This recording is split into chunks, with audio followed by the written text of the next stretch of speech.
بشارو بشارو بشارو أباباي ددوينو إذا كنا بالخير نح شركة عالمية أورنج وورلد وايد وحيقو بشارينيسا بلشوينta Soomaaliyeed gaar ahaan ardayda iyo waliba waalidiinta waxbarashada la jecel ubadkooda inay idin keentay fursado waxbarasho oo dalka India shirkadda oo taageero balaaran ka helaysa jaamacadda Keed University oo kamid ah jaamacadaha ugu facweyn ee dalka India waxay ardayda Soomaaliyeed u diyaarisay deeq waxbarasho oo lacag la'aan ah sida inuu ardayga Soomaaliyeed uu helo waxbarasho bilaash ah cunno hooy iyo waliba agabka waxbarashada oo dhameystiran iyadoo haddana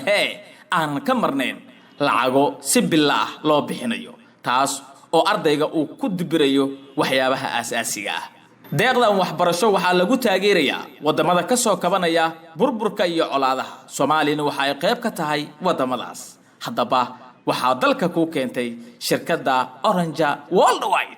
fiiro gaar ah isdiiwaangelinta waa mid lacag la'aan ah waxayna ku eg tahay 15ka bisha Abriil haddaba haddii aad daneynayso daawade hore u gaar xafiisyada shirkadda Orange Worldwide ay ku leedahay wadamada Geeska Afrika ama waa nambarada shaashada kaga Orange